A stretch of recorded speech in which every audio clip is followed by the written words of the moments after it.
Two of Central Florida's most notorious murderers put to death were women. And in light of the state attorney's office's decision to seek the death penalty against Casey Anthony, it's possible she could join those notorious names. But will she? WESH 2's Bob Keeling spoke to one of the most experienced death penalty attorneys in Central Florida today. And Bob, what have you learned? Well, Martha, we asked him, based on that experience, what makes someone more or less likely to receive the death penalty?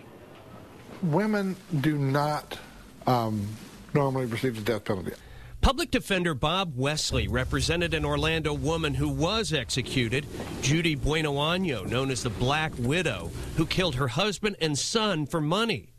Eileen Warnos was a Volusia County prostitute executed for robbing and killing men she picked up. Wesley says multiple killings for money made both women more likely to receive death. The person who has a high degree of, invokes a high degree of pain and suffering on the person who's killed, the person who has more than one victim. Witness elimination is a big factor. So you argue. But when you ask Wesley who is least likely to receive a death sentence, least likely, no prior violent felonies.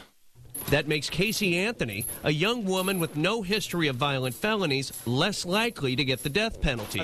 And then you have to factor in the state's lack of having a clear cause for how Kaylee died.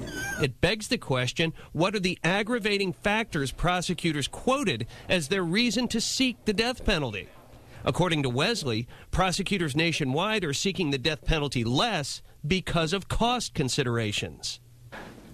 On cases where it's going to result in a life verdict anyway, we've spent $1 million a year to $2 million, fill in the blank, in cases where death was truly not a possible punishment. And on the national scene, back on March 18th, the governor of New Mexico actually abolished the death penalty, and the high cost of imposing capital punishment was one factor in his decision. Martha? Bob, thank you. And jail records show that Jose Baez has notified Casey Anthony of the state's decision to seek the death penalty. Baez spent more than an hour last night with Casey at the jail. Meantime, Baez has filed a notice to depose 2 law enforcement officers. Both will be deposed on May 5th.